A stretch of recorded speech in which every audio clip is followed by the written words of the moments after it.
Alors, petit mot de conclusion avant que l'on accueille Ilan Catan qui va nous rejoindre sur les cryptos. Effectivement, bon, après il y a l'idée par rapport au sondage, c'est qu'il faut savoir être contrariant, c'est que quand plus personne n'y croit, c'est peut-être le moment d'y aller. Souvenez-vous qu'en 2008, toujours misé à la baisse. 2008, toujours à la baisse. 2008 a souvent été cité, d'ailleurs. On imaginait tous planter des carottes dans son jardin pour voir l'avenir de demain.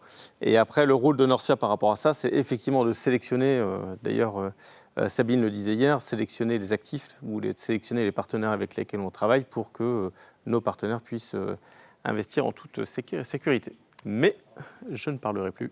Et on accueille Ilan qui nous rejoint sur le plateau, sous les applaudissements du public. Bonjour Ilan et merci d'être venu. Merci de l'invitation. Du temps. Alors comment as-tu trouvé cette matinée ? J'ai trouvé la matinée assez, c'est un terme qui a déjà été dit, mais assez inspirante au niveau de Taïkris. Je lui ai dit d'ailleurs dans les couloirs, j'ai un objectif qui m'est venu qui était la liberté pour lui.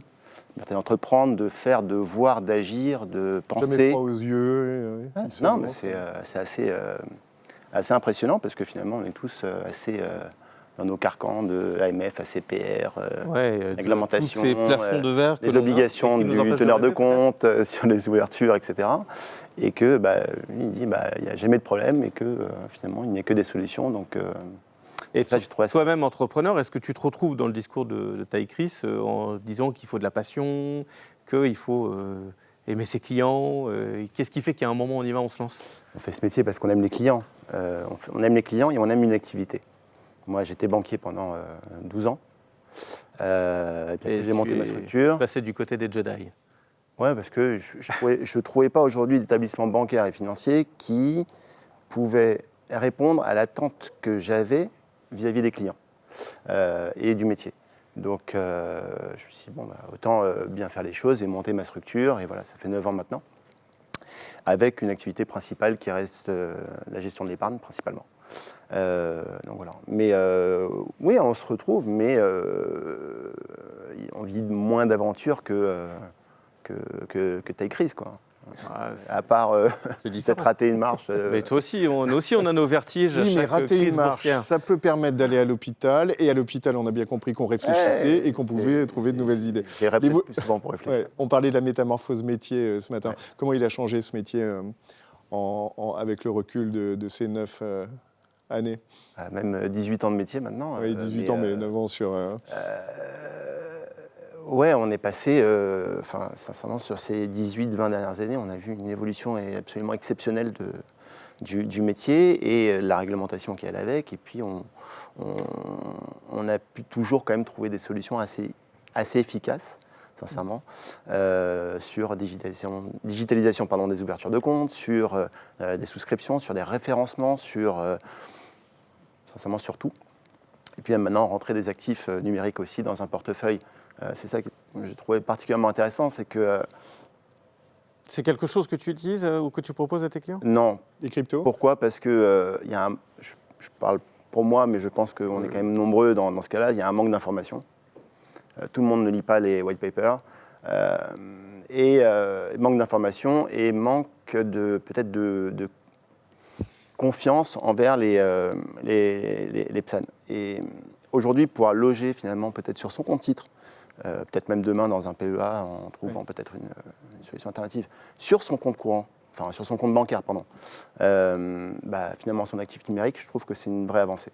Et donc pour revenir finalement sur l'évolution de tout cela, ces avancées en tout cas technologiques et digitales font qu'aujourd'hui maintenant le métier va beaucoup plus vite. Ce qui permet aussi de laisser quand même pas mal de temps à ses clients et tes clients ils se rendent compte effectivement, il y a une approche qui est peut-être. Le problème, c'est que les clients vieillissent aussi avec cette évolution et que parfois ils sont de plus en plus dépassés par tout ça. Et ils y prennent goût et ils se disent que. Oui, ils y prennent goût, mais ils aiment aussi le contact humain, le contact physique. Donc c'est pour ça que beaucoup nous sollicitent pour finalement faire de plus en plus de rendez-vous, de signatures finalement de documents au lieu de les digitaliser. Voilà, ils préfèrent qu'on le fasse ensemble pour la plupart que de les faire à distance. Donc les faire à distance en étant à côté. Dernière petite question peut-être, parce qu'on en a beaucoup parlé. année 2022, on se projette sur l'année 2023. Est-ce qu'elle fait peur avec cette hausse des taux, avec l'inflation, etc. Quel est ton ressenti à toi? Elle ne peut pas faire autant peur que 2022. D'accord. Sincèrement, après... Elle est plus porteuse d'espoir ou de... Je ne sais pas, en tout cas, les derniers jours de 22 et les débuts de 23 sont plutôt prometteurs. On a rarement vu autant de mauvaises informations, quand même, dans une seule et même année. Aussi bien macro, micro, tout se passait super bien. C'est ce que je communiquais à longueur de journée auprès de mes clients. La micro se portait à merveille. Les guidance des entreprises étaient constamment rehaussés. Alors je parle pour les large caps. Et puis, derrière, il y a toute la partie institutionnelle, aussi bien Fed, BCE, Bank of England, même si elle était un peu plus intelligente. Et en tout cas, cette partie institutionnelle ne fait que plomber finalement un peu le moral de tous les épargnants, de tous les investisseurs, des conseillers, des banquiers et autres. Et c'est vrai qu'on a une année assez compliquée, matières premières, guerre en Ukraine bien entendu, etc. Ah, c'est vrai qu'on est passé de tous les feux verts à un certain feu qui sont éteints, mais je suis d'accord avec toi effectivement je trouve que le début d'année 2023 est quand même plus serein. Bon, je crois qu'on peut t'applaudir. Merci infiniment. Merci beaucoup. Ilan. Merci. Et là, c'est le vrai mot de la fin, le tien, puisque regarde, il est déjà pratiquement 12h05. On arrive au terme de ces universités. Avant que je te montre un petit best-of qu'on a concocté, d'images inédites, naturellement. Mais d'abord, je te prie d'adresser un mot sérieux à tous ceux qui nous regardent. Mes chers conseillers, mes chers compatriotes, ces 3 jours d'université sont maintenant terminés. Nous avons achevé notre métamorphose de notre métier, métamorphose sociétale de nos investissements. Et franchement, après les interventions qu'on a eues et tous les intervenants qu'on a eus, je trouve que 2023, ça s'annonce plutôt avec beaucoup d'optimisme et cette ferveur, envie d'entreprendre et d'oser et justement de casser tous ces plafonds de verre qui sont autour de nous et ça y est, nous envoler de nos propres ailes. Devenir le papillon haut en couleur. Au début de ces universités, la chrysalide, qui a fait SAMU. Allez, tu veux les voir, les images J'ai un peu peur. Qui ont été saisies par les caméras de l'excellent Fred Zahn, qui est en régie. Regarde. C'est obligé ou pas? Eh ben voilà. Il y en a un qui... Eh ben voilà. Eh ben voilà. Voilà, tout ce que vous ne voyez pas à l'antenne de Philippe Parguet. Allez, bien, on peut se lever. Mais comment veux-tu... Mon Dieu! Mais comment veux-tu que les gens pensent que tu es bien directeur général de Norcia quand on voit ce qu'on voit? C'est dur, c'est dur. C'est dur. Je t'avais même pas vu. Voilà. Bon, effectivement, c'est on va dire la tension du direct. Il faut savoir sortir du direct, comme si tu étais tendu. C'est vrai. Bon. Il faut savoir se défouler de temps en temps. Voilà.